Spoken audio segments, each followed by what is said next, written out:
ఆజ్ఞలు గైకొనమని చెప్పాను. అతడు ఏ ఆజ్ఞలని ఆయనను అడిగా. యేసు నరహత్య చేయవద్దు, వ్యభిచరించవద్దు, దొంగిలవద్దు, అబద్ధ సాక్ష్యం పలకవద్దు, తల్లిదండ్రులను సన్మానింపము, నిన్ను వలె నీ పొరుగు అని ప్రేమింపవలను అన్నవి అని చెప్పాను. అందుకు యవనుడు, ఇవన్నీ అనుసరించుచునే ఉన్నాను, ఇక నువ్వు నాకు కొదువు ఏమని ఆయనను అడిగాను. అందుకు యేసు, నీవు పరిపూర్ణుడు ఒకటి కోరిన ఎడల పోయి నీ ఆస్తి అమ్మి బీదలకిమ్ము, అప్పుడు పరలోకమందు నీకు ధనం కలుగును, నీవు వచ్చి నన్ను వెంబడించుమని అతనితో చెప్పాను. అయితే ఆ యవనుడు మిగులు ఆస్తి గలవాడు గనుక ఆ మాట విని వ్యసనపడుచు వెళ్ళిపోయాను. చదువుకున్న లేఖన భాగంపై దేవుడు తన ఆశీర్వాదం ఉంచి చేరి వచ్చిన మనందరితో కూడా ప్రభువు మాట్లాడినగాక. చిన్న ప్రార్థన చేసుకుంటాం. ప్రేమ కలిగిన పరలోకపు తండ్రి, యేసు ప్రభువారి శ్రేష్టమైన నామమున మీ పాదములు చెంచే వందనం చెల్లిస్తూ ఉంటున్నాను. మేము కూడి వచ్చిన ఎంతో లాభదాయకంగా చేయండి. చదువుకున్న ఈ మాటలను తిరిగి మీ చేతిలో పెట్టుకుంటుండగా మీరే విరచి ఆస్వాదించి మాకు వడ్డించండి. ధర్మశాస్త్రంలోని ఆశ్చర్యకరమైన సంగతులు చూసినట్లు మా కన్నులు తెరవండి. నేను కేవలం నిష్ప్రయోజకమైన దాసుడను, బలహీనుడను, అద్దుబాట్లు కలిగిన వాడను. మీరు ఏదన్నా తెలియచేస్తే కానీ నేనేం చెప్పజాలనని నా నిస్సహాయ స్థితిని తెలియచేసుకుంటూ మీ పైన ఆధారపడుతూ ఉంటుండగా కృప చూపించుము. చేరొచ్చిన నాతో మాతో మాట్లాడు. యేసు ప్రభు నామమున ప్రార్థిస్తున్నాము తండ్రి, ఆమేన్. ఇక్కడ ఒక యవనస్తుడు కనపడుతూ ఉన్నాడు. ఆ యవనస్తుడు యేసు ప్రభు చెంతకు వచ్చి చాలా చక్కటి ప్రశ్న వేశాడు. నిత్య జీవమునకు నేను వారసునగుటకు నేనేమి చేయవలను అని. ప్రభు ఏం చేయాలో కూడా చెప్పాడు. చెప్పిన తర్వాత తాను సంతోషంగా వెళ్ళాల్సింది పోయి వ్యసనపడుచు వెళ్ళిపోయాడు. ఎందుకు అలా జరిగింది, కారణం ఏంటి అన్న విషయాలు మనం కొంచెం ఆలోచన చేద్దాం. ఈ వ్యక్తిని గురించి మత్తయి రాశాడు, మార్కు రాశాడు, లూకా కూడా రాశాడు. వాళ్ళు రాస్తున్నప్పుడు ఈ వ్యక్తి విషయంలో ఒక 3 ప్రాముఖ్యమైనటువంటి సంగతులు రాశారు. ఈ వ్యక్తి యవనస్తుడని, రెండవది ఒక అధికారి అని, మూడవది మిగుల ఆస్తి కలిగిన వాడు అని. మిగుల ఆస్తి కలిగిన వాడు. చూడండి, ఈ 3 కూడా ఆధ్యాత్మికమైన జీవితానికి అవరోధాలు అని చెప్పవచ్చు. మొదటిది యవన కాలం. యవన కాలంలో భక్తిగా ఉండాలని అనుకుంటారా? యవనం చాలా అవరోధం కదా. ప్రసంగి రాస్తూ అంటాడు, యవనుడా నీ యవనమును బట్టి సంతోషించు, నీ దృష్టి యొక్క ఇష్టం చొప్పున ప్రవర్తించు. అంటే యవన కాలం ఎంజాయ్ చేసేటువంటి సమయం కదా. ఇప్పుడు కాకపోతే ఎప్పుడు చేస్తాం చెప్పు అన్నట్టుగా ఉంటారు యవనస్తులు. మనకు మామూలుగా హిందీలో కూడా ఒక మాట అంటుంటారు, కానా పీనా మా సోనా నెయ్యి మజా ఉఠానా. కానా పీనా మజా ఉఠానా అంటారు యవనస్తులు. అంటే తినాలి, తాగాలి, సంతోషించాలి. కనుక యవన కాలంలోనే ప్రభు చెంతకు రావడం అనేది చాలా కష్టమైంది, అవరోధమైంది. సో యవనస్తుడు దాన్ని అధిగమించాడు. యవనస్తుడై ఉండి కూడా విచ్చలవిడిగా జీవించి సంతోషించాలి అన్నటువంటి ఆశ తనకు లేదు. తను నిత్య జీవానికి వారసుడు కావాలి అన్న ఆశతో ఒక అన్వేషిలాగా, అంటే సత్యం కొరకు చేసేటువంటి ప్రయత్నంలాగా తన జీవితం ఉంది అని చెప్పుకోవచ్చు. ఇక రెండవది, తాను అధికారి అని చెప్పబడి. అధికారి అంటే నిశ్చయంగా ఎడ్యుకేటెడ్ అయి ఉంటాడు కదా. అధికారం ఊరికి రాదు కదా. విద్యాబుద్ధులు కలిగిన వాడు, మంచి విద్యా బుద్ధులు కలిగినటువంటి వాడు. ఎడ్యుకేషన్ కూడా మనకు ఆత్మీయ జీవితానికి అవరోధమే అని చెప్పాలి. ఎందుకంటే చదువురానోడికి మనం ఏం చెప్పినా అట్లా నా సార్, సరే సార్ అని అంటారు. చదువుకున్నోడికి చెప్పామంటే అదెట్లా ఇది ఎట్లా అనేటువంటి ప్రశ్నలు లేపుతాడు. అంటే చదువుకున్న వాళ్ళకి రీజనింగ్ ఎక్కువ ఉంటుంది. సులభంగా చెప్పినంత వినరు. అట్లయితే ఇట్లెట్లయితుంది, ఇట్లయితే అట్లెట్లయితుంది అని ప్రశ్నిస్తారు. కనుక లౌకికమైన జ్ఞానం కూడా దేవుని తెలుసుకునే విషయానికి వస్తే అదొక అవరోధం, ఆటంకం అని మనం చెప్పుకోవచ్చు. అందుకే కొరింథీయులకు రాస్తూ 1 కొరింథీ 1:21 చెప్తాడు, లోకము తన జ్ఞానము చేత దేవుని ఎరగకుండినందున. దేవుని తెలుసుకోవాలంటే లౌకికమైన జ్ఞానం సరిపోదు. నువ్వు ఎన్ని పిహెచ్డీలైనా చేయొచ్చు లోకంలో, కానీ దేవుని తెలుసుకోవడానికి మాత్రం లౌకిక జ్ఞానం సరిపోదు. అంచేత లౌకిక జ్ఞానంతో రీజనింగ్కి వెళ్ళి ఒకవేళ మనం ప్రయత్నం చేస్తే దేవుడు మనకు దొరకడు. అది వారికి వెర్రితనంగా అనిపిస్తుంది. దేవుని గూర్చిన సంగతులు వెర్రితనంగా అనిపిస్తుంది. అందుకే లౌకిక జ్ఞానం కూడా ఒక అవరోధమే. వీడు అధికారి అయి ఉండి కూడా, బాగా చదువుకున్నవాడు అయి ఉండి కూడా ఏమాత్రం ప్రభు దగ్గరికి సిగ్గుపడకుండా వస్తున్నాడు. చదువుకున్న వాళ్ళల్లో ఇది నాకు తెలియదు అని అనడం చాలా కష్టంగా ఉంటుంది కదా. ఏదన్నా విషయం వచ్చిందనుకో, ఇది నాకు తెలియదండి అని తొందరగా అనరు. అట్లంటే ఏమనుకుంటారని, వీడు తెలివి తక్కువలాగా ఉన్నాడే అని అనుకుంటారని కొన్నిసార్లు మనకు తెలియకపోయినా తెలిసినట్టు నటన చేస్తాం కదా. సామెతల గ్రంథంలో ఒక మాట ఉంది, మౌనంగా ఉండువాడు జ్ఞాని అనిపించుకుంటాడంట. అంటే వానికి తెలియదు పాపం, కానీ సైలెంట్గా ఉన్నాడు అనుకో, అందరూ ఏమనుకుంటారంటే అన్నకు తెలుసు కానీ పాపం మౌనంగా ఉన్నాడు అని అనుకుంటారు. కాబట్టి మీరు జ్ఞానులు అనిపించుకోవాలంటే ఏం చేయాలా? సబ్జెక్ట్ తెలియకపోతే మౌనంగా ఉండాలి. సైలెంట్గా ఉన్నారనుకో, అన్నకు తెలిసి మౌనంగా ఉన్నాడులే అనుకుంటారు. కానీ పొరపాటున తెలిసినట్టు ఏదన్నా మాట్లాడడానికి ప్రయత్నం చేసావా, నీ జ్ఞానం బయటపడిపోదు. వీడి ఉంటే ఏం తెలియనట్టుంది, వీడి తెలివి తక్కువ అనేటువంటి పరిస్థితి బయటకు వస్తుంది. సో ఇది రెండవ అవరోధం అని చెప్పాలా. లౌకికమైన జ్ఞానం ఆధ్యాత్మికంగా ఉండడానికి, దేవుణ్ణి తెలుసుకోవాలి, దేవుని గురించిన సంగతులు తెలుసుకోవాలని మెల్లగా మాట్లాడాలా. అయ్యగారు అలాగే చెప్పండి, అయ్యగారు కొంచెం.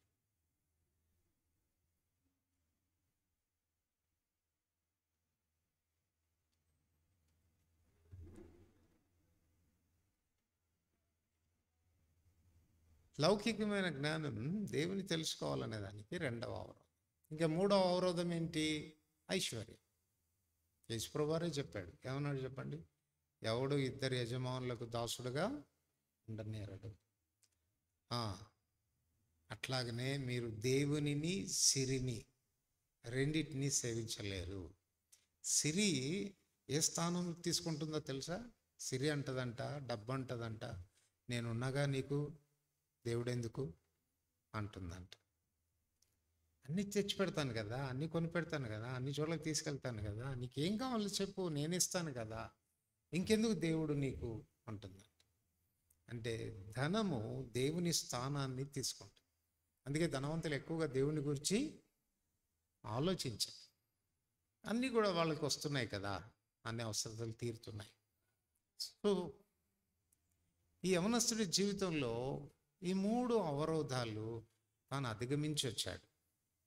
యవనస్తుడు అయ్యుండి కూడా తాను దేవుని వెతికే విషయంలో వెనకాడలేదు.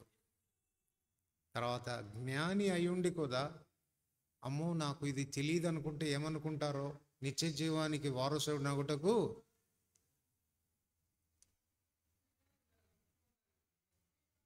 బయట ఒక మీటింగ్, లోపల ఒక మీటింగ్ అయిపోయింది.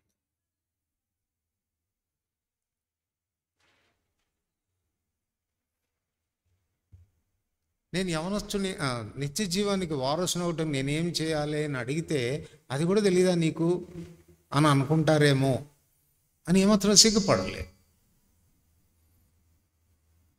తను సిగ్గుపడకుండా దేవుని దగ్గరికి వచ్చాడు. మూడవది, తనకున్న ధనం కూడా తనకేమాత్రమో అవరోధం కాలేదు, దేవుని దగ్గరికి వచ్చాడు. తర్వాత ఈ వ్యక్తిలో కొన్ని శ్రేష్టమైనటువంటి సుగుణాలు మనకు కనపడతాయి. ఒకటి ఏంటంటే he had a good ambition, మంచి ఆశ గలవాడు. మామూలుగా యవనస్తులైనటువంటి వారికి పనికిమాలిన ఆశలు చాలా ఎక్కువ ఉంటాయి కదా, కానీ ఈ యవనస్తుడికి మంచి ఆశ ఉంది. Had a good ambition. ఏంటి? నిత్య జీవాన్ని పొందాలి, నిత్య జీవాన్ని పొందాలి అనేటువంటి యాంబిషన్. తర్వాత రెండవది ఏంటంటే నిత్య జీవం ఎక్కడికి దొరుకుతుందో అక్కడికే వచ్చాడు. చదవండి 1 యోహాను పత్రిక 5వ అధ్యాయం 11, 12 వచనాలు. 1 John 5:11 and 12. 1 యోహాను పత్రిక 5వ అధ్యాయం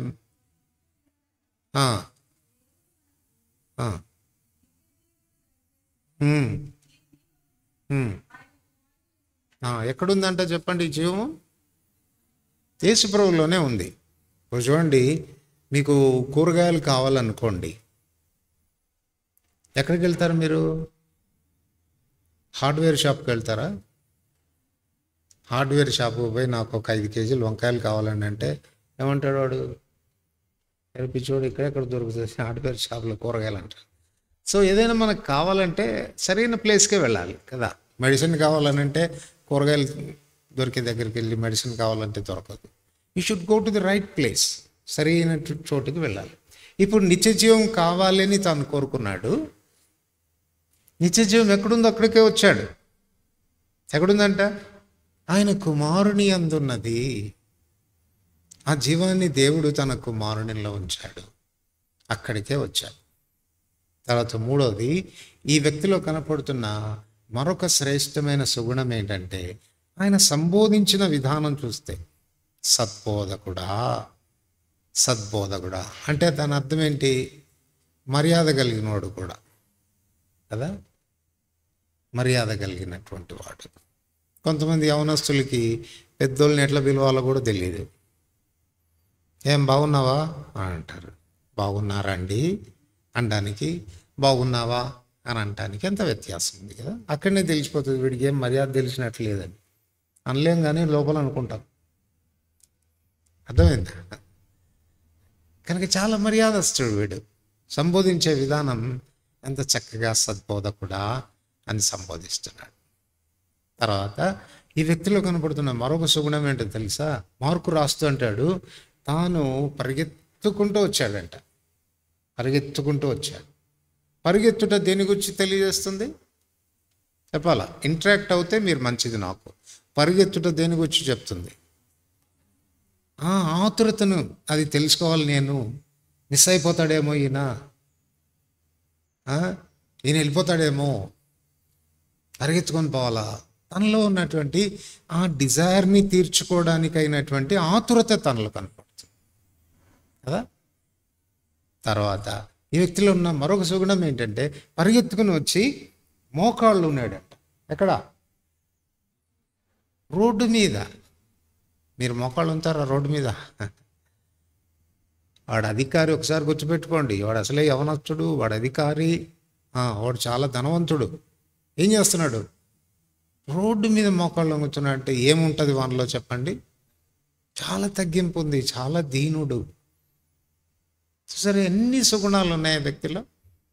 మంచి ఆశ గలవాడు, తన ఆశను తీర్చుకోవడానికి సరైన వ్యక్తి దగ్గరికే వచ్చాడు. సరిగా సంబోధన చేస్తూ ఉన్నాడు. ఆ తృష్ణ, ఆకలి అది తీర్చుకోవాలి అన్న తపన కలిగిన వాడు. చాలా దీనుడు కూడా. కానీ విచారం ఏంటి తెలుసా? దాన్ని పొందకుండానే పోయాడు. ఇది మనకు ఒక పాఠం నేర్పిస్తుంది. తనకున్న అవరోధాలన్నీ దాటొచ్చాడు. యవనాన్ని దాటాడు. ఇంకేం దాటాడు? అధికారాన్ని పక్కన పెట్టేశాడు. నేను పెద్ద ధనవంతుడిని కదా, నేనేంది అని అనుకోలేదు. అవరోధాలు దాటాడు. ఇటు సుగుణాల వైపు చూస్తే ఎన్ని శ్రేష్టమైన సుగుణాలు. మంచి ఆశ గలవాడు, ఆశ తీర్చుకోవడానికి ఆతురత కలిగిన వాడు, సరైనటువంటి వ్యక్తి దగ్గరకు వచ్చాడు, ఆయనను చక్కగా సంబోధిస్తున్నాడు. మోకాళ్ళుని ఇంకొక విషయం ఏంటంటే సిగ్గుపడకుండా అడుగుతున్నాడు. నిత్య జీవానికి వారసునగుటకు నేనేం చేయాలి? కానీ పొందకుండానే వెళ్ళిపోయాడు. ఎందుకు అనేది మనం పరిశీలించాలి. ఎందుకు అనేది పరిశీలించాలి. ఒక మాటలో చెప్పాలంటే ఈ మనుషుడికి నిత్య జీవము అంటే మీనింగ్ తెలియదు. అపార్థం చేసుకున్నాడు వాడు. ఎట్లా చెప్పొచ్చు అనంటే, వీడు చాలా మిగుల ధనవంతుడు అని చెప్పడింది కదా. వాడికి భార్య, పిల్లలు, బంధువులు ఉన్నట్టుగా మనకేమి రాయబడలేదు. బహుశా వాడు అనుకున్నాడేమో, నేను ఇంత సంపాదించుకున్నాను, నేను చచ్చిపోతేట నా ఆస్తంతా ఎవరికి పోద్ది? వీళ్ళు ఎవరో నిత్య జీవం అంటున్నారంటే చావకుండా బతికేదేమో ఇది. అట్లాంటిది ఏదన్నా ఉంటే ఇంకా నేనే నా ఆస్తిని ఎల్లకాలము బతుకుతా తింటా ఉండొచ్చు అనుకున్నాడేమో.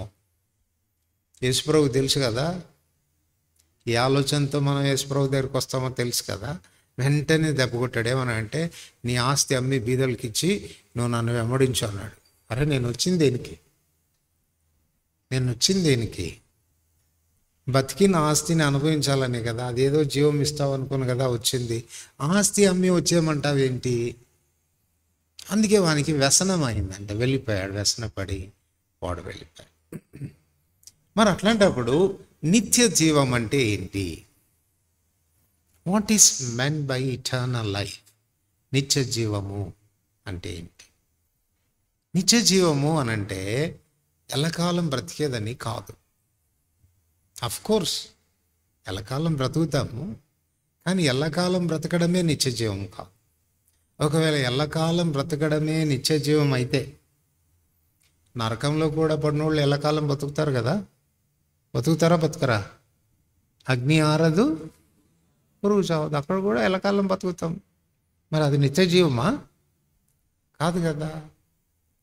మరి నిత్య జీవం అంటే ఏంటి అనంటే, ఎప్పుడు కూడా మీరు గుర్తుపెట్టుకోండి, ఒక వ్యక్తి కానీ ఒక జంతువు కానీ తన బిడ్డలకు జన్మనిస్తున్నప్పుడు, అంటే జీవాన్ని ఇస్తారు కదా, జీవాన్ని ఇస్తున్నప్పుడు ఆ జీవంతో పాటు స్వభావాన్ని కూడా ట్రాన్స్ఫర్ చేస్తారు. చూడండి, పంది పిల్లల్ని కనిందనుకోండి. పిల్లల్ని కన్న తర్వాత ఈ పంది తన పిల్లల్ని చుట్టూ కూర్చోబెట్టుకొని తన పిల్లలకి హితోపదేశం ఏం చేయదు.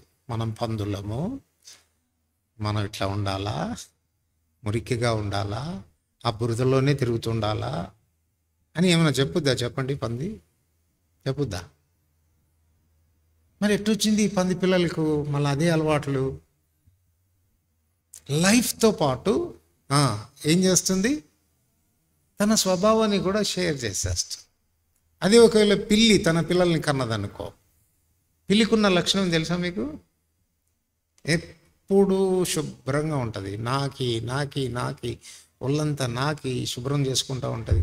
ఒకవేళ బయటికి పోవాల్సి వస్తే, వాష్రూమ్కి పోవాల్సి వస్తే ఏం చేస్తుంది?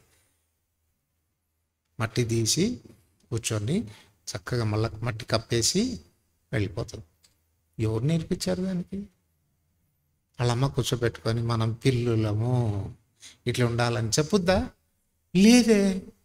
జన్మతో పాటు ఆ స్వభావాన్ని ఇచ్చేస్తుంది. ఇంకో మాటలో చెప్పాలంటే, ఇటర్నల్ లైఫ్ అంటే it is a life style అని అర్థం. జీవన విధానము అని అర్థం. మనం ఎవరికి పుడతామో ఆ లైఫ్ స్టైల్ మనకు వస్తుంది. ఇప్పుడు మనము మన లైఫ్ స్టైల్ని బట్టి మనం ఎవరి పిల్లలము అనేది అర్థమవుతుంది. మన లైఫ్ స్టైల్ని బట్టి మనం ఎవరి పిల్లలు కదా. వాళ్ళ లైఫ్ స్టైల్ సరిగా లేదు. వాళ్ళు అన్నారు ఒకసారి యేసుప్రభుతో, మేము అబ్రహాం సంతానం అంటే ఏమన్నాడు చెప్పండి? మీరు అబ్రహాం సంతానమా? మీరు అబ్రహాం సంతానం కాదు, మీరు మీ తండ్రి యగు అపవాది సంబంధులు. మీరు అబ్రహాం సంతానం అయితే అబ్రహాం క్రియలు చేసి ఉండేవాళ్ళు, అబ్రహాం లాగా ప్రవర్తించి ఉండేవాళ్ళు. మీరు అబ్రహాం సంతానం కాదే, మీరు అపవాది పిల్లలు. ఇప్పుడు చెప్పండి, ఇటర్నల్ లైఫ్ అంటే ఏంటి? It is not eternally living, but it is a life style, జీవించేటువంటి విధానం. చూడండి, వాస్తవంగా జన్మతో మనకు ఏ స్టైల్ వస్తుంది? గాడ్లీ నేచర్ వస్తుందా, డెవిల్ నేచర్ వస్తుందా? దావీదేమన్నాడు? నేను పాపంలోనే పుట్టినవాడను, పాపంలోనే నా తల్లి నన్ను గర్భాన్ని. ఇప్పుడు పాపము అని అంటే డెవిలా దేవుడా? కదా. అందుకే మీరు మీ తండ్రి యొక్క అపవాది సమానం. ఇప్పుడు ఇటర్నల్ లైఫ్ అంటే చెప్పండి, దేవునిలాగా జీవించటము అని అర్థం. లివింగ్ లైక్ గాడ్, దేవునిలాగా ఉండడం. ఇప్పుడు మనం దేవునిలాగా ఉన్నామా చెప్పండి? సర్వసాధారణంగా 4 నైజాలను గురించి చెప్తారు. ఒక నైజం ఏంటంటే దైవ నైజం. దైవ నైజం ఎలాంటిది అని అంటే దేవుడు అందరినీ ప్రేమిస్తాడు. మంచోళ్ళని ప్రేమిస్తాడు, చెడ్డోళ్ళని ప్రేమిస్తాడు, స్నేహితుల్ని ప్రేమిస్తాడు, శత్రువుల్ని ప్రేమిస్తాడు, ఎవరినైనా ప్రేమిస్తాడు. అవునా కదా? దాని తర్వాత ఉన్న సెకండ్ గ్రేడ్, 2వ స్థానంలో ఉన్న నైజం మానవ నైజం. మానవ నైజం అంటే ఎట్లాంటిది అని అంటే మనల్ని ప్రేమించే వాళ్ళనే మనం ప్రేమిస్తాం, కానీ మనల్ని ద్వేషించే వాళ్ళని మనం ప్రేమించలేం. మన స్నేహితుల్ని ప్రేమించగలం, కానీ మన శత్రువులను ప్రేమించలేం. ఇది 2వ క్యాడర్. ఇక 3వ క్యాడర్కి వస్తే పశు నైజము అంటారు. పశువుకు ప్రేమించేది తెలీదు, మేలు చేసేది తెలీదు, కానీ ఒక పశువు పొడిస్తే ఇది కూడా పొడుస్తుంది. అంటే కీడు చేస్తే కీడు చేసే నైజాన్ని ఏమంటారు? పశు నైజం అంటారు. ఇక 4వ నైజం ఉంది. ఏ నైజం? రాక్షస నైజం. రాక్షసికి మేలు చేసినా కీడు చేస్తుంది. మేలు చేసేవారికి కూడా కీడు చేసే నైజాన్ని రాక్షసని. ఇప్పుడు చెప్పండి, అందరికీ మేలు చేసే నైజం దైవ నైజం. మేలు చేసేవారికి మేలు చేసే నైజం మానవ నైజం. కీడు చేసేవారికి కీడు చేసే నైజం పశు నైజం. మేలు చేసేవారికి కూడా కీడు చేసే నైజం. ఇప్పుడు చెప్పండి, మనం ఏ స్టేజ్లో ఉన్నాం?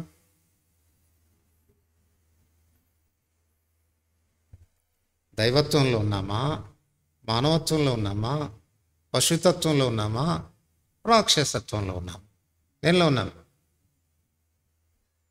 అంత ఆలోచిస్తున్నారు, ఏమో అర్థం కావట్లేదు మీకు. సరే, యెషయా గ్రంథం 1వ అధ్యాయం 2వ వచనం చదవండి త్వరగా. యెషయా గ్రంథం 1వ అధ్యాయం 2వ వచనం త్వరగా చదవాలి.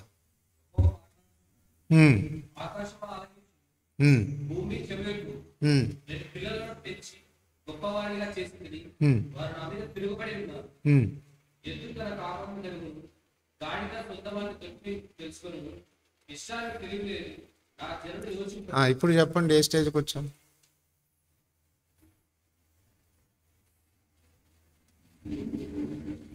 దేవుడే అంటున్నాడు కదా, గాడిదైనా బెటర్ రా మీకంటే, ఎద్దైనా బెటర్ అంటున్నాడు కదా. గాడిద ఎద్దు తర్వాత ఉన్న నైజం ఏది? రాక్షసత్వమే కదా.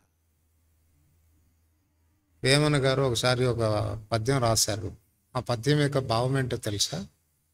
ఒకసారి ఒక తల్లికి తన కుమారుడు మీద కోపం వచ్చింది. కోపం వచ్చి గాడిద కొడక అని తిట్టిందంట. తిట్టిన తర్వాత పాపం మీ తల్లి మర్చిపోయింది ఏం తిట్టిందో ఏమో. ఇంకా బయటికి వెళ్ళి వాకిలి ఊడ్చుకోవాల్సి వచ్చింది. వాకిలి ఊడ్చుకోవడానికి బయటికి వెళ్ళి ఊడుస్తుంటే పక్కన ఒక గాడిద కనపడి ఆ గాడిద ఏడుస్తూ ఉండడాన్ని తల్లి చూసిందంట. ఏమే గాడిదే, ఎందుకు ఏడుస్తున్నావు నువ్వు అంటే, గాడిద తన సాక్ష్యం చెప్పిందంట. నేను నా యజమానుడికి చాలా నమ్మకస్తురాలను, నా యజమానుడు నా మీద చాలా బరువులు మోపుతాడు, ఎప్పుడు కూడా విసుక్కోను, నా యజమానుడికి సాయం చేస్తాను. తర్వాత నా యజమానుడు నాకు తండ్రి కూడా సరిగా పెట్టాడు, నన్ను వదిలేస్తే ఆ వీధులు ఈ వీధులు తిరిగి ఆ కాగితాలు ఈ కాగితాలు తిని ఇట్టటోడికి నేను ఎందుకు సేవ చేయాలని నేను అనుకోను, మళ్ళీ వచ్చి యజమానుని గుమ్మం ముందు నిలబడతాను పొద్దున్నే అని అంటే, ఇంత మంచి సాక్ష్యం ఉంది కదా నీకు, ఎందుకు ఏడుస్తున్నావు అని అంటే, అప్పుడు ఆ గాడిద చెప్పిందంట, అంత పనికిమాలని పట్టుకొని నా కొడుకు అన్నావే నువ్వు అని. వాళ్ళమ్మ తిట్టింది కదా గాడిద కొడుక అని, అది వినిందంట. అది పోయి ఇంత పనికిమాలినోడు నా కొడుక అని ఏడ్చిందంట గాడిద. దేవుడు కూడా మనల్ని గురించి అంతే ఏడుస్తున్నాడు. ఒరే, నేను మిమ్మల్ని దైవ నైజంలో, నా పోలికలో, నా స్వరూపంలో కలిగి ఉండాలని నేను పుట్టిస్తే కనీసం మనిషిగా కూడా బతకపోయారేమరా. పోనీ కనీసం పశువులాగా ఉంటేనన్నా కొంచెం సంతోషించేవాడిని. ఆకాశమా ఆలకించు, భూమి చెవియొగు, వీళ్ళని ఇంత పెంచి పెద్ద చేస్తే ఏమయ్యారు? ఎద్దు కంటే హీనమయ్యారు, గాడిద కంటే హీనమయ్యారు అని చెప్తున్నాడు. ఇప్పుడు నిత్య జీవము అని అంటే రాక్షస స్వభావమా దైవ స్వభావమా? దైవ స్వభావం. వీడు అర్థం కాలే. వీడు అనుకున్నాడు ఏదో సావకుండా బతకడమే నిత్య జీవం అనుకున్నాడు, కానీ దేవునిలాగా జీవించడమే నిత్య జీవం అన్న సంగతి వీనికి అర్థం కాక ఇంకేం చేయమంటావు చెప్పు అని అడిగాడు. అర్థమైందా? ఇప్పుడు మరి ఎలా వస్తుంది దైవ నైజం మనలోనికి? ఆ నిత్య జీవం మనలోనికి ఎట్లా వస్తుంది అంటే మళ్ళా పుట్టాలంటే ఆయనకు అంతే. మళ్ళా పుట్టాలి మనం ఆయనకి. ఒకడు క్రొత్తగా జన్మించితేనే కానీ దేవుని రాజ్యాన్ని స్వాతంత్రించుకోవాలి. ఎట్లా క్రొత్తగా మనం జన్మిస్తాం చూడండి. మొదటి యోహాను పత్రిక 4వ అధ్యాయంలో ఒక మాట రాయబడింది. మొదటి యోహాను పత్రిక 4వ అధ్యాయం 13వ వచనం అందరికి కలిసి చదువుతాం. మొదటి యోహాను పత్రిక 4:13. దీని వలన మనము ఆయన యందు నిలిచున్నామనియు ఆయన మన యందున్నాడనియు తెలుసుకొనుచున్నాము. ఏలైనగా ఆయన మనకు తన ఆత్మలో, ఇప్పుడు చెప్పండి, మనం ఆయనలో ఉన్నాము, ఆయన మనలో ఉన్నాడు అంటే మనం ఆయన సంబంధులు. ఎట్లా తెలుస్తుందంట? దీనివల్ల తెలుసుకుంటున్నాం. ఎట్లా తెలుసుకుంటున్నాం అంటే ఆయన తన ఆత్మలో మనకు పాలు దయచేసి. సో దేవుని ఆత్మలో నీకు పాలు పంపులు రాకపోతే, పరిశుద్ధాత్మ దేవుడు నీలోనికి రాకపోతే నీ నైజం మారదు, నీ స్వభావం మారదు. అర్థమవుతుంది? మరి పరిశుద్ధాత్మ దేవుడు మనలోనికి ఎట్లా వస్తాడు? పెంతెకొస్తు దినాన అపోస్తలుడైన పేతురు నిలబడి ప్రసంగం చేస్తూ 2వ అధ్యాయం 37వ వచనంలో వాళ్ళు అడుగుతారు, ఐలారా రక్షణ పొందుటకు మేమేం చేయాలి అంటే అప్పుడు పేతురు చెప్పాడు. ఏమన్నాడు చెప్పండి? మీరు మారు మనసు పొంది పాపక్షమాపణ నిమిత్తం ప్రతివాడును యేసుక్రీస్తు నామమున బాప్తిస్మం పొందుడి, అప్పుడు మీరు పరిశుద్ధాత్మ అను వరము. ఇప్పుడు చెప్పండి, ఎప్పుడు వస్తుంది పరిశుద్ధాత్మ అనే వరం? ఎప్పుడు పొందుతాం ఆ వరాన్ని? మారు మనసు పొందితే, పశ్చాత్తాపడి. దేవుని ఆత్మ పాలు మనకు లేకపోతే మనం ఆయన వారము కాదు. అర్థమైపోతుంది అక్కడ. దేవుని ఆత్మ మనలోనికి రాగానే ఏం చేస్తాడు? నూతన హృదయము నేను మీకు ఇచ్చేదను, నూతన స్వభావం నేను మీకు కలుగ చేసేదను, మీ మీద నా ఆత్మ నుంచి. నూతన స్వభావం ఎట్లా వస్తుంది? దేవుని ఆత్మ ద్వారా నూతన స్వభావం. ఇప్పుడు ఇక్కడ కూర్చున్న వాళ్ళల్లో మీరందరూ దేవుని ఆత్మ కలిగిన వాళ్ళేనా?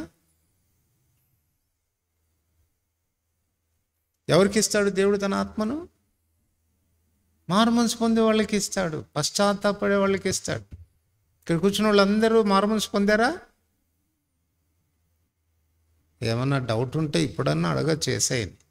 ప్రభా ఆత్మ లేదయ్యా, అందుకే పిచ్చి పిచ్చిగా చేస్తున్నానయ్యా, పిచ్చి పిచ్చిగా మాట్లాడుతున్నానయ్యా, పిచ్చి పిచ్చిగా ప్రవర్తిస్తున్నానయ్యా, నీలాగా ఉండాలనుకుంటాను కానీ ఆ మాటలు రానే రావట్లేదయ్యా నాకు. కారణం నీ ఆత్మ నాలో లేడయ్యా. పశ్చాత్తాపడితే ఇస్తానన్నావంట కదా, మారుమనసు పొందితే ఇస్తానన్నావంట కదా, ఇదిగో ఈరోజు నేను పశ్చాత్తాపడుతున్నాను అని ఒకవేళ అడిగితే దేవుడు ఆ నిత్య జీవాన్ని మనకిస్తాడు. ఇప్పుడు రెండోది, ఈ వ్యక్తి ఏమంటున్నాడంటే నిత్య జీవము పొందుటకు నేనేమి చేయవాలని. ఇప్పుడు నిత్య జీవము అనేటువంటిది ఒక వరం. అర్థమవుతుందా? నిత్య జీవం అనేది రోమా 6వ అధ్యాయం 23వ వచనం చూడకుండా చెప్తారా?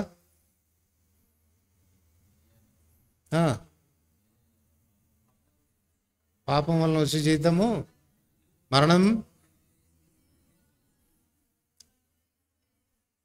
అయితే దేవుని కృపావరము మన ప్రభు అయిన యేసుక్రీస్తునందు. ఇప్పుడు చెప్పండి, నిత్య జీవం అంటే కృపావరం. వరం అని అంటే సంపాదిస్తే వచ్చేదా, ఫ్రీగా ఇస్తే వచ్చేదా?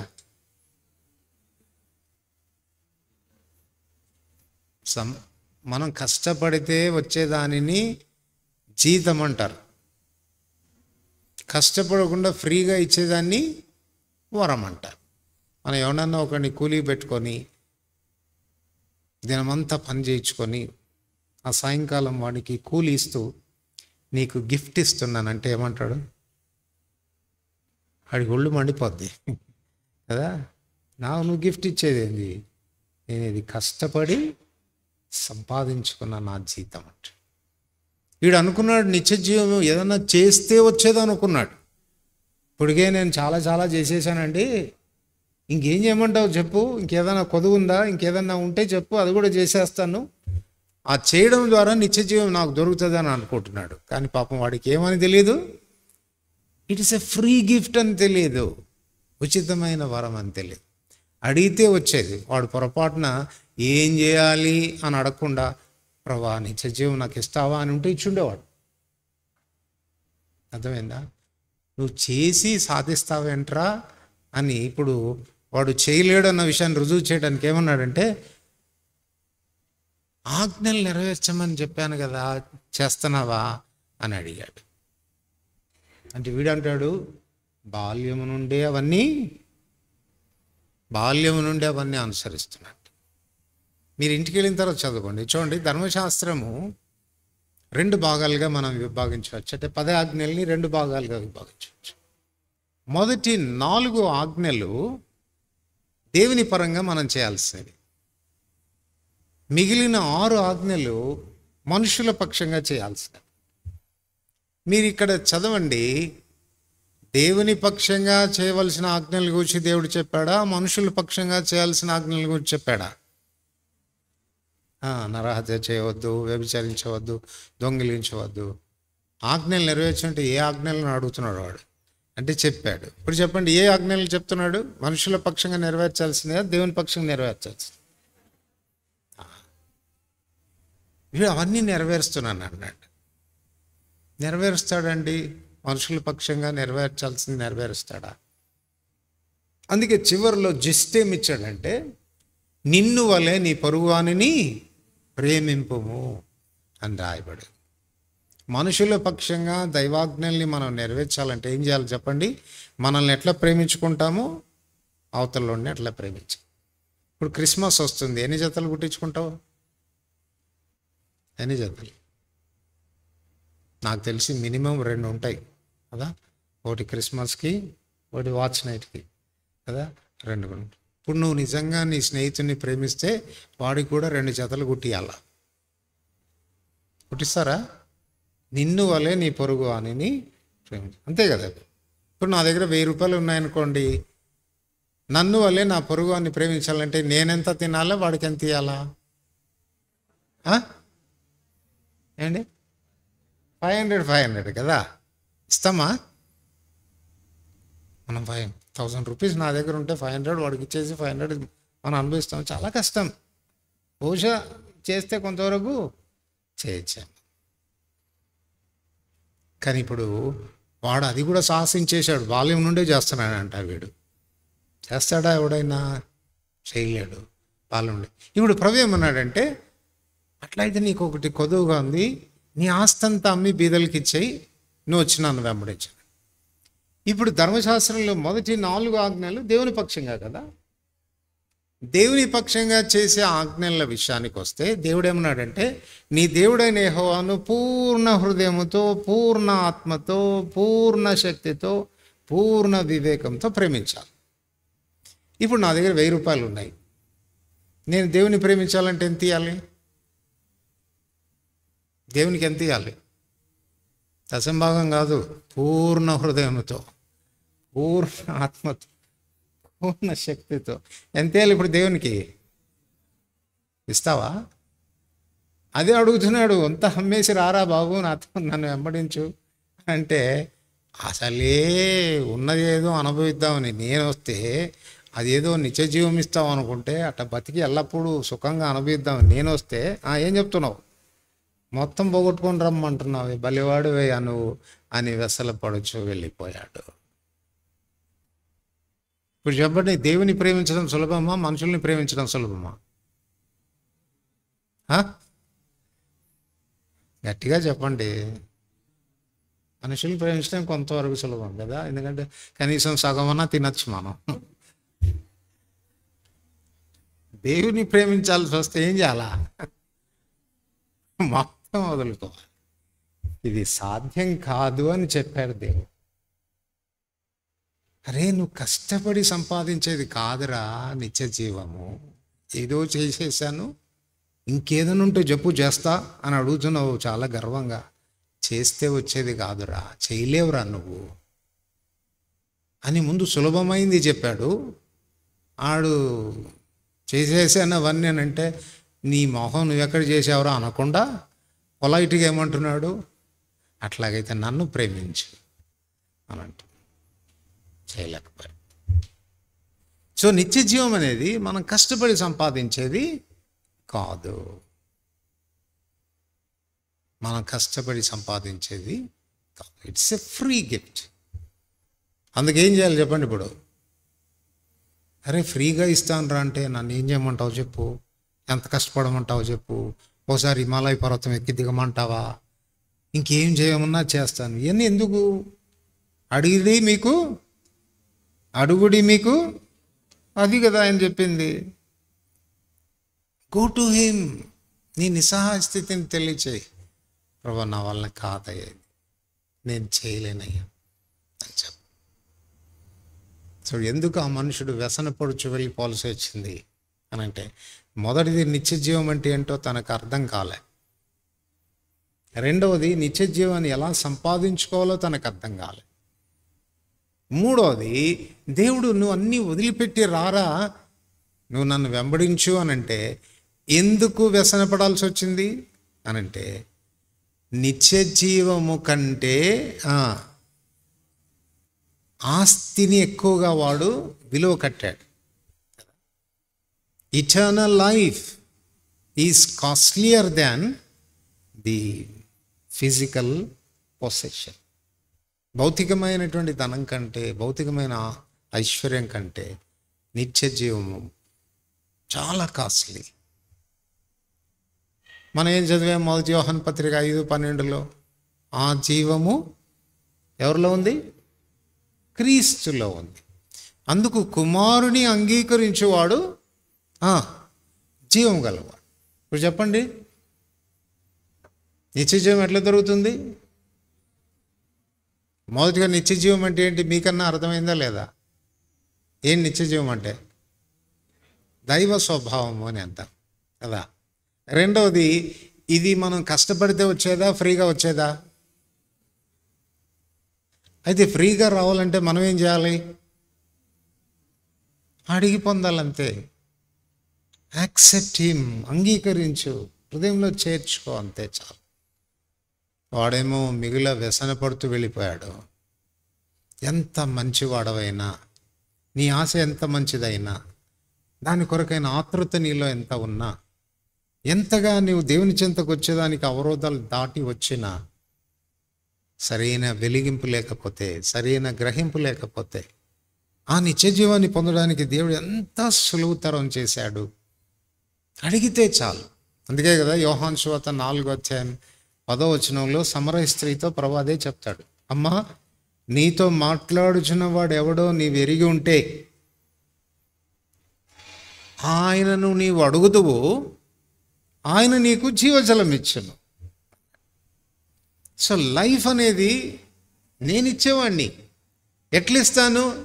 అడిగితే చాలు అంటే వెంటనే అర్థమైపోయింది ఆమె. అంటుంది, అయ్యా అట్లాంటి లైఫ్ నువ్వు ఇస్తావా, అట్లాంటి జీవజలం ఇస్తావా?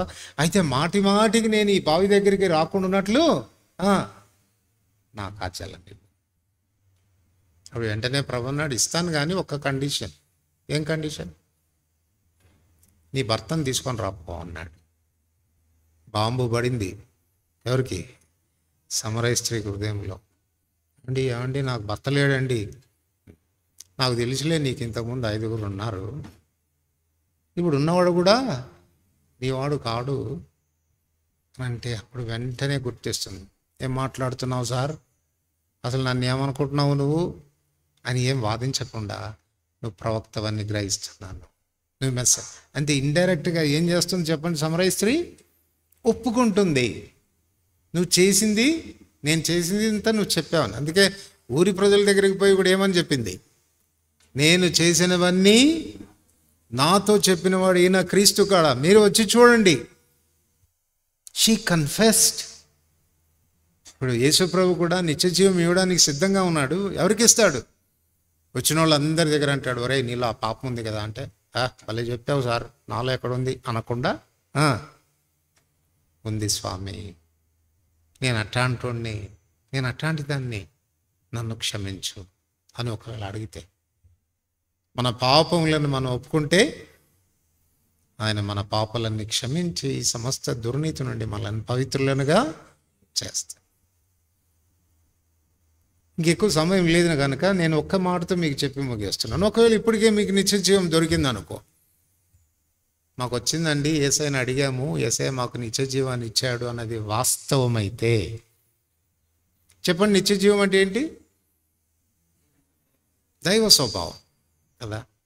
ఇప్పుడు మరి మనం దైవ స్వభావంతోనే జీవిస్తున్నామా?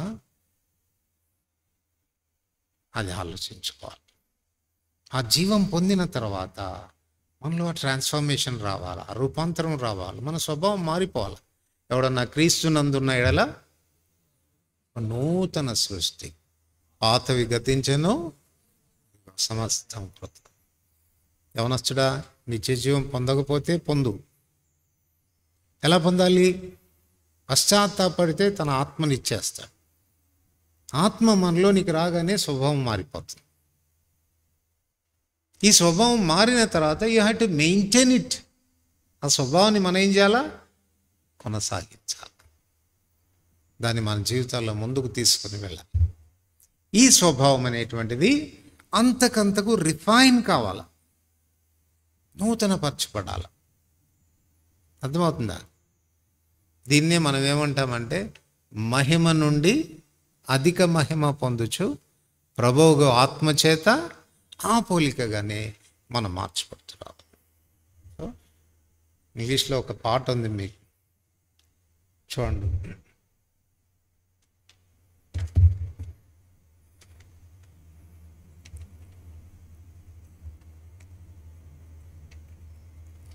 Little by little and day by day, అంటే ప్రతిరోజు కూడా కొంచెం కొంచెంగా, little by little in every way, కొంచెం కొంచెంగా అన్ని విషయాల్లో.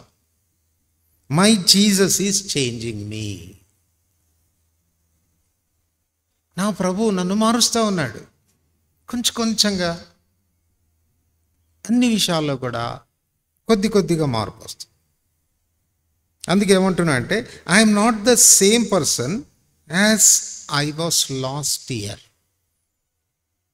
నేను పోయిన సంవత్సరం ఎట్లున్నానో ఇప్పుడు కూడా అట్లా లేను నేను. అంటే నాలో కొంచెము మార్పు వచ్చింది. My Jesus is changing. I'm not the same person that I use to be, although it's slow going. అంటే నాలో కలుగుతున్న మార్పు చాలా కొద్దిగా కలుగుతుంది, అంటే నెగ్లిజిబుల్గా కలుగుతుంది, స్లో ప్రాసెస్ ఇది. అయినా కూడా నాలో మార్పు కలుగుతుంది. ప్రతిరోజు ఎంత మార్పు వస్తుందంటే 0.005% మార్పు వస్తుంది. నెగ్లిజిబుల్ కనపడు. కానీ 1 year తర్వాత ఎవ్రీడే 0.05 అని అంటే ఆఫ్టర్ 365 days కొంచెం మార్పు కనపడుతుంది కదా. 1% అనో లేకపోతే 2% అనో కనపడుతుంది కదా. So I'm not the same person. నేను లాస్ట్ ఇయర్ ఉన్నట్టుగా ఇప్పుడు నేను అట్లా లేను. This I know that one day I shall be like him. ఇట్లా మార్పు చెందుతూ, ఇది నాకు తెలిసి ఒక దినాన నా ప్రభు యొక్క పోలికలోనికి నేను మార్చబడతాను.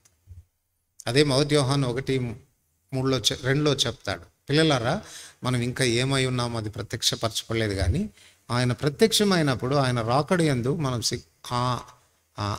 ఆయన రాకడయందు ఆయనను చూతుము గనక ఆయనను పోలి ఉంటాం. అర్థమైందా? సో రక్షించబడ్డావు, నిత్య జీవానికి వారసుడయ్యావు, దేవుని ఆత్మ నీలోనికి వచ్చాడు, నీ పాత స్వభావాన్ని తొలగించి నూతన జీవితాన్ని ప్రసాదించాడు. మంచిదే, అంతటితో సంతృప్తిగా ఉండమాకు. ఇంకా నువ్వు మారవలసి ఉంది, మార్పు చెందాల్సింది, యేసుప్రభు యొక్క సారూప్యతలోనికి మార్చబడాల్సి వస్తుంది. ఈ ప్రక్రియలో మనం కొనసాగాలి. అంతేగాని మనం కొంతమంది చెప్తూ ఉంటారు, అదేందో అతిశయంలాగా, అన్న ఆ దినాల్లో ఎట్లా ఉండేవాళ్ళమో తెలుసా అన్న, ఎంత రోషంగా ఉండేవాళ్ళము, బాగా ఎంత ప్రయాసపడేవాళ్ళము, గోల్డెన్ డేస్ అన్న అప్పుడు. అంటే ఇప్పుడు ఏమి ఐరన్ డేస్ వచ్చినాయా? అప్పుడు నువ్వు అంత ఉంటే ఇప్పుడు ఇంకెక్కువ కావాలి కదా. అంటే అప్పుడే బాగున్నానంటే, తెలుగులో ఒక సామెత చెప్తాడు, ఉన్నమతి కాస్త పోయిందంట చంద్రమతికి. అప్పుడే బాగుండేది మతి కొంచెం, ఇప్పుడు ఆ మతి కూడా పోయిందని. సో అట్లా ఉండకూడదు. డే బై డే దినాలు గడిచే కొలది యేసు ప్రభు యొక్క సారూప్యతలోనికి మనం మార్చబడతాం. ఆ స్వభావం మనకి ఎక్కువ కావాలి, ఇంకా ఎక్కువ కావాలి. అచ్చం యేసయ్యలా కనపడుతున్నావు అని పొరపాటున ఎప్పుడైనా ఎవరైనా ఏ రోజైనా మీతో అన్నారా? అక్క అచ్చం యేసుప్రభులా కనపడుతున్నావు అక్క నువ్వు అని పొరపాటునైనా ఎప్పుడైనా ఏ రోజైనా ఎవరైనా అన్నారా మనల్ని? నాకేమనిపిస్తుందంటే అచ్చం సైతాన్లాగా ఉన్నావే అని ఉండకపోతే మంచిది కదా. ఇట్లా అంటారు కదా మనల్ని, ఈ ముఖం చూస్తే సైతాన్ని చూసినట్టే ఉండేది. నిత్య జీవానికి వారసుడవు అయినావు అన్నదానికి రుజువు ఏంటంటే నీలో పరివర్తనం అంతకంతకు ఎక్కువ, ప్రభు సారూప్యతలోనికి మార్చబడుతూ రావాలి. ప్రార్థన చేసుకుంటాం.